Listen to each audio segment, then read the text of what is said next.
Kompas Petang berlanjut, saya Tifa Solesa. Presiden Prabowo Subianto menginginkan retret kepala daerah digelar lagi tahun depan, 2026. Retret kedua ini akan khusus mengevaluasi kinerja para kepala daerah dalam 1 tahun kepemimpinan mereka. Wakil Menteri Dalam Negeri Bima Arya Sugiharto mengatakan secara spesifik, retret yang akan digelar tahun depan fokus pada target dan pencapaian 503 kepala daerah yang telah dilantik pada 20 Februari lalu. Bima menambahkan, Presiden Prabowo meminta adanya evaluasi karena ada banyak program kerja yang harus dilakukan pemerintah pusat dan daerah. Misalnya, program swasembada pangan dan beragam target Astacita yang telah disusun pemerintah pusat.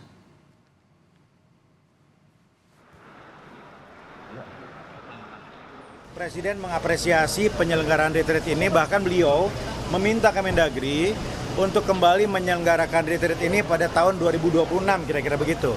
Ya, supaya mengevaluasi target-target yang beliau berikan. Ya, kata beliau supaya kita semua jangan omon-omon saja.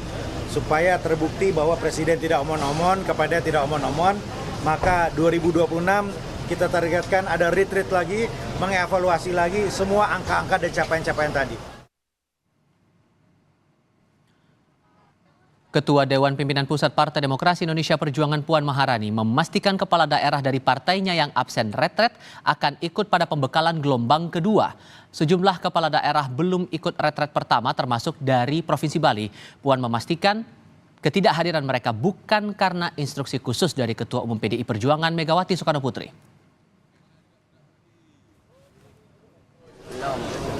Memang ada arahan khusus dari Bu Mega atau seperti apa? Nggak ada. Tidak ada. Tapi bisa dipastikan gelombang kedua bakal hadir ya Bu ya? Insya Allah, pasti insya Allah. Ya. Terima kasih. Di sisi lain, juru bicara PDI Perjuangan Guntur Romli mengatakan kehadiran Puan Maharani dalam penutupan retret karena kapasitasnya sebagai Ketua DPR RI sekaligus mewakili Megawati Soekarno Putri sebagai Presiden kelima RI. Namun ia menegaskan kehadiran Puan bukan sinyal partai akan merapat ke pemerintahan.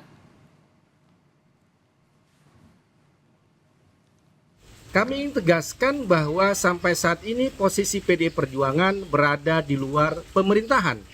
Sesuai dengan rekomendasi Rakernas kelima PDI Perjuangan bulan Mei tahun 2024, bahwa posisi PDI Perjuangan berada di luar pemerintahan untuk membangun kekuatan penyeimbang dan juga untuk menjaga check and balances dan menjaga demokrasi.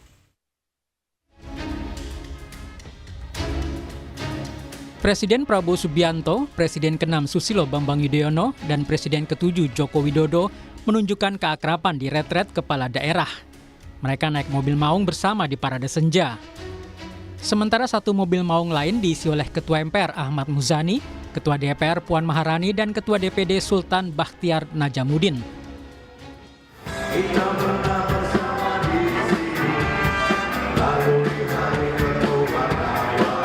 Keakraban juga terlihat saat gala dinner yang digelar usai upacara Parade Senja dan penurunan bendera.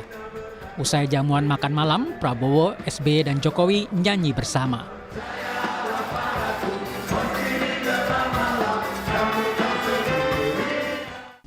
Ketua DPR sekaligus Ketua DPP PDI Perjuangan Puan Maharani mengunggah di akun Instagramnya momen saat naik mobil maung untuk inspeksi pasukan, hingga foto-foto bersama Presiden Prabowo Subianto, Presiden ke-7 Joko Widodo, dan Presiden ke-8 Susilo Bambang Yudhoyono. Puan pun menulis, "Jangan kita lupakan demi tujuan kita, bahwa para pemimpin berasal dari rakyat dan bukan berada di atas rakyat." Sebelumnya sempat keluar surat instruksi dari Ketua Umum PDI Perjuangan Megawati Soekarno Putri agar para kepala daerah dari PDIP menunda kehadiran di retret. Namun akhirnya beberapa kepala daerah dari PDIP, salah satunya Gubernur Jakarta Pramono Anung, mengikuti retret sampai selesai. Direktur Eksekutif Indikator Politik Indonesia Burhanuddin Muhtadi mengatakan kehadiran Puan di penutupan retret untuk mendinginkan suasana yang sempat memanas setelah keluarnya perintah dari Megawati tersebut. Namun, apakah PDIP akan ikut koalisi pemerintah? Burhan menduga PDIP akan tetap di luar pemerintahan. Dugaan saya, meskipun Mbak Puan sekarang sangat dekat dengan Presiden Prabowo, luntang-lantung ke sana kemari, tetapi keputusan akhir di tangan Ibu Mega. Dan menurut saya Ibu Mega makin memberikan sinyal bahwa PDI Perjuangan sebaiknya di luar, terutama sejak drama berkaitan dengan Mas Hasto. Dan itu bagus buat masyarakat sipil, Cindy. Patut ditunggu sikap PDI Perjuangan pasca kehadiran Puan Maharani di retret kepala daerah. Gabung atau di luar koalisi. Tim Liputan Kompas TV.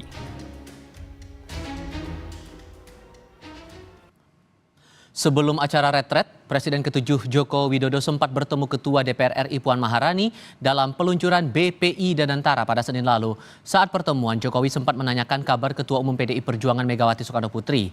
Ia mengaku dirinya berteman baik dengan Puan, ia pun mengaku saling sapa dan bicara jika bertemu Puan.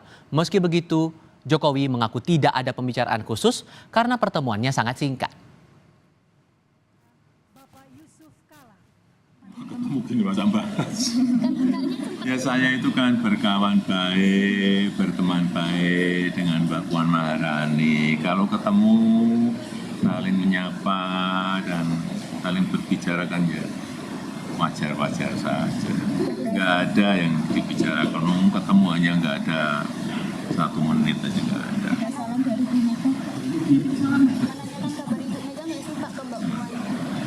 Ya kalau ketemu Mbak Puan pasti yang ditanyakan itu. Udah. Ketua DPP PDI Perjuangan Puan Maharani menunjukkan keakrabannya dengan Presiden Prabowo Subianto, Presiden ke-6 Susilo Bambang Yudhoyono, dan Presiden ke-7 Joko Widodo kala penutupan retret kepala daerah di Akademi Militer Magelang, Jawa Tengah. Sikap Puan ini juga mencairkan ketegangan setelah Ketua Umum PDI Perjuangan Megawati Soekarnoputri sempat menunda gubernur dari PDI Perjuangan menghadiri retret. Apakah kedekatan dan cairnya komunikasi Puan dengan Prabowo akan berujung pada masuknya PDI Perjuangan dalam koalisi pendukung Prabowo? Kami diskusikan bersama juru bicara PDI Perjuangan Guntur Romli, bergabung juga bersama kami Sekjen Partai Golkar Sarmuji, dan Direktur Eksekutif Parameter Politik Indonesia Adi Prayitno. Assalamualaikum semuanya, selamat sore. Assalamualaikum warahmatullahi wabarakatuh. Terima kasih semua sudah bergabung. Terlepas bahwa Anda sudah menegaskan bahwa ya itu bukan berarti bahwa PDIP bergabung ke pemerintahan, Mas Guntur, tapi kan foto yang beredar di publik, Mbak Puan foto dengan Pak Jokowi, Pak Prabowo, Pak SBY dibaca publik, nih kayaknya nih tanda-tanda PDIP gabung ke koalisi pemerintahan. Jadi kalau saya tegaskan sekali lagi, jadi itu sinyalemen atau bukan nih? Ya Mas, kehadiran Mbak Puan kan memang beliau diundang sebagai Ketua DPR RI. Dan yang hadir kan tidak hanya beliau, tapi juga Mas Ahmad Muzani, Ketua MPR, dan juga Pak Sultan ya, Ketua DPD. Nah, beliau hadir dalam kapasitas sebagai Ketua DPR RI. Nah, terkait foto yang berempat ya, dengan Presiden Prabowo, dengan SBY dan Jokowi, memang beliau juga mewakili Ibu Ketua Umum, Ibu Megawati Soekarnoputri, yang juga diundang dalam retret sebagai Presiden Republik Indonesia yang ke-5. Jadi kalau foto itu ya posisinya beliau memang mewakili Ibu Mega sebagai Presiden Republik Indonesia yang ke-5. Jadi jangan dibaca ada perubahan sikap politik PDI Perjuangan ke depan, karena sikap politik kami ya mengikuti rekomendasi Rakernas ke-5 Mei 2024 bahwa PDI Perjuangan itu tetap berada di luar pemerintahan. Dan kalau dibilang bahwa beliau mewakili DPR, kan ada ketua MPR juga di situ, ada ketua DPD juga di sana, Bang. Iya betul, makanya kalau foto yang ditayangkan sekarang nih kan, ada Mbak Puan bersama Presiden Prabowo, bersama Pak SBY, bersama Pak Jokowi, kan beliau juga mengatakan bahwa beliau mewakili Ibu Megawati yang diundang dalam retret sebagai Presiden RI yang ke-5, tapi beliau berhalangan hadir, Ibu Mega berhalangan hadir, makanya juga diwakili oleh Mbak Puan. Jadi dibacanya itu seperti itu, Mas. Gitu. Oke, kalau Pak Sarmuji mewakili Golkar dan Kim nih, buat Kim PDI Perjuangan ini posisinya masih dipandang cukup krusial untuk memperkuat posisi Kim plus di pemerintahan? Ya, pertama kami ingin tegaskan, kami loyal kepada Presiden. Jadi kalau Presiden memandang PDIP perlu masuk dan ketemu titik komunikasinya, bagi kami tidak ada persoalan. Meskipun dalam beberapa kesempatan Pak Presiden Prabowo sudah menyatakan, andaikan PDI berada di luar pemerintahan pun itu bagus buat demokrasi. Itu kapan hari saya mendengarkan langsung pidato Pak Presiden Prabowo. Jadi bergabungnya PDIP dengan Kim ini akan sangat tergantung dari dua sosok. Pertama ya Presiden Prabowo sendiri, yang kedua ya Ibu Megawati sendiri. Apakah Ibu Megawati akan memutuskan PDIP mau bergabung dalam koalisi Indonesia Maju? Itu memang menjadi spekulasi yang besar, mengingat di dalam Kim ini ada beberapa tokoh yang Ibu Megawati sampai sekarang belum pernah ketemu. Misalkan dengan Pak SBY, Bu Megawati rasa-rasanya belum pernah ada pertemuan yang bersifat kekeluargaan sekalipun. Apalagi kemarin Pak Prabowo, Pak Presiden mengundang Pak Jokowi juga dalam beberapa kesempatan. Ini apakah akan menjadi faktor penghalang atau tidak, itu sangat tergantung dari Ibu Megawati tersendiri. Tapi sorry saya potong di situ Pak Sarmuji. Tapi kalau membaca kehadiran Mbak Puan saat itu, apakah ini keberadaan Mbak Puan sebagai penjembatan komunikasi antara Bu Mega dengan Pak Prabowo setelah keluar instruksi untuk kader-kader PDIP jadi kepala daerah untuk tahan dulu, jangan gabung ke Magelang? Dalam beberapa konteks mungkin iya. Mungkin bisa menjadi jembatan. Misalkan dalam konteks retreat, mungkin bisa Mbak Puan menjadi jembatan. Apakah kader PDIP yang menjadi kepala daerah akan ikut retreat atau tidak? Tetapi dalam pengertian bergabung dalam koalisi, terus terang kalau melihat statement-statement termasuk Mas Guntur Romli sendiri, kami juga tidak yakin, karena Mas Guntur Romli sendiri juga tidak yakin gitu. Kalau orang PDIP sendiri tidak yakin bahwa Mbak Puan merupakan representasi, lalu bisa menjadi jembatan bagi koalisi, ya apalagi kami orang di luar PDIP. Kalau Mas Hadi menangkapnya juga yang sama atau ada hal lain yang dibaca dari manuver ini?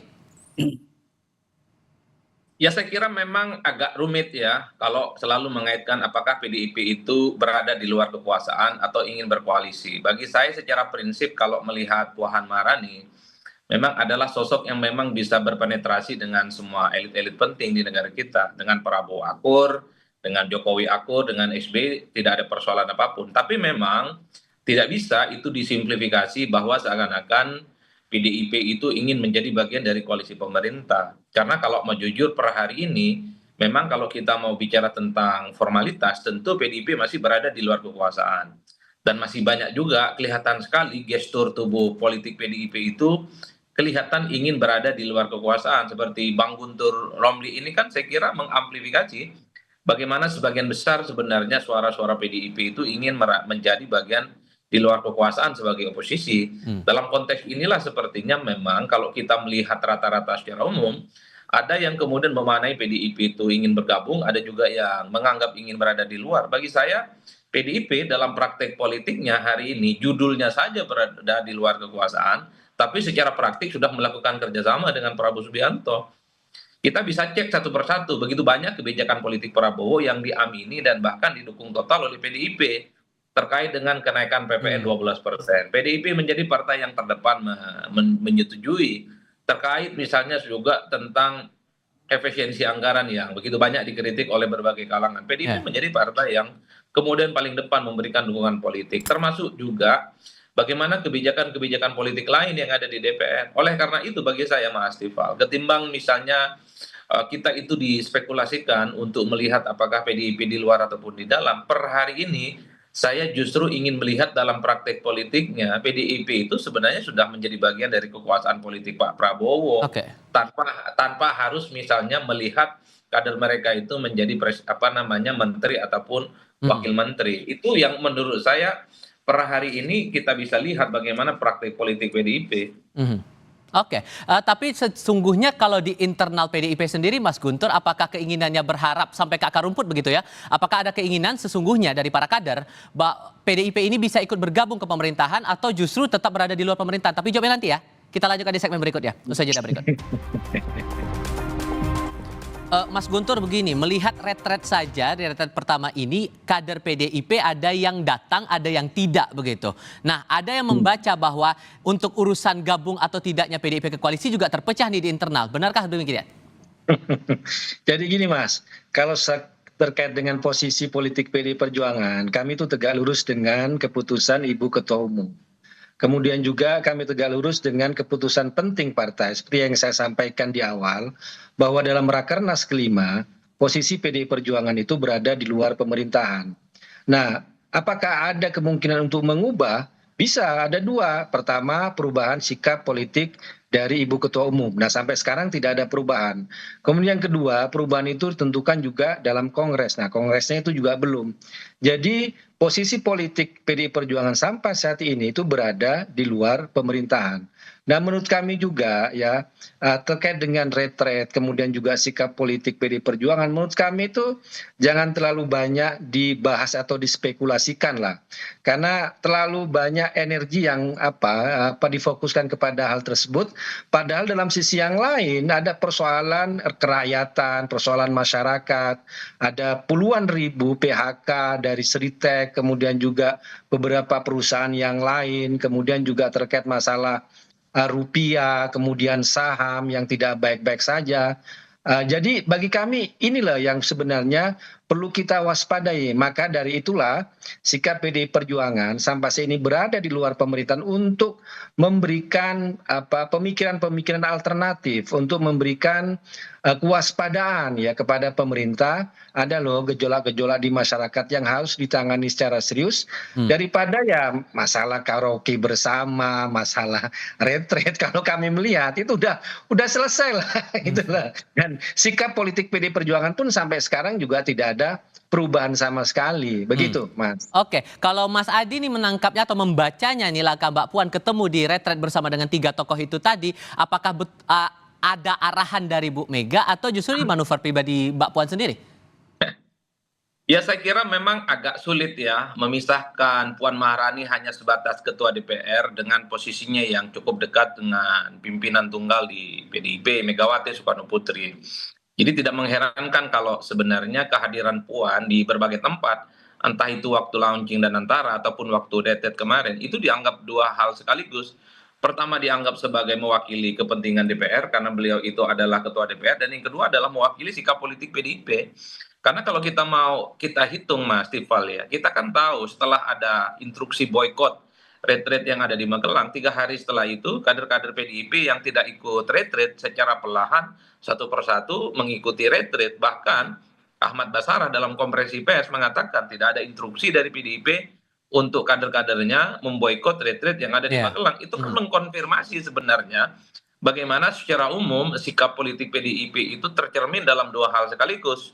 Satu sisi memang berada di luar kekuasaan, satu sisi memang begitu banyak kader-kadernya kelihatan sekali ingin berada sebagai sebuah posisi, tapi pada saat yang bersama dalam praktik politiknya kader-kader PDIP tidak ada persoalan apapun jika melakukan kerjasama politik dengan Prabowo Subianto. Ini yang rumit sebenarnya PDIP hari ini, makanya di berbagai tempat saya selalu mengatakan PDIP ini judulnya saja berada di luar, tapi secara praktik hatinya itu sudah ada di dalam. Karena saya kira memang begitu banyak kebijakan-kebijakan politik Prabowo Subianto yang saya kira justru PDIP lah yang saya kira menjadi terdepan memberikan dukungan politik secara total. Oleh karena itu kalau mau bicara tentang sikap resmi ya tentu harus nunggu Kongres yang katanya dilakukan di bulan April. Tapi jelang menuju Kongres itu saya kira per hari ini kita tidak akan menemukan sikap politik PDIP secara formal ya yang akan berseberangan dengan Prabowo Subianto. Bahwa ada kader-kader PDIP yang kritis, memberikan feedback, memberikan saran terhadap kebijakan Prabowo, ya.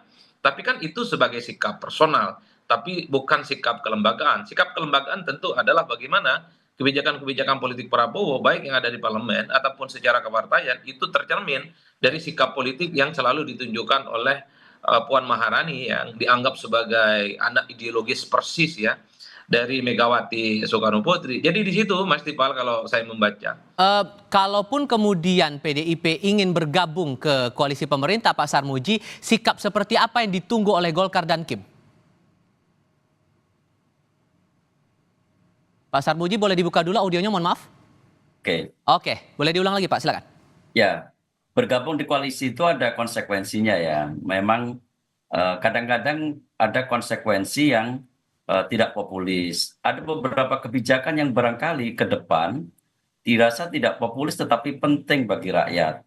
Kalau suatu saat Pak Presiden Prabowo mengambil kebijakan pil pahit entah apa bentuknya, maka konsekuensinya di dalam koalisi juga harus bersama-sama menanggung kepahitan itu.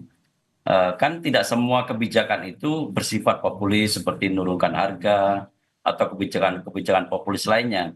Tetapi suatu saat pasti ada kebijakan yang penting bagi negara, bagi rakyat, tetapi bersifat pahit. Nah, apakah semua mitra koalisi siap dengan konsekuensi itu? Itu yang harus kita tanyakan sebelum PDIP bergabung.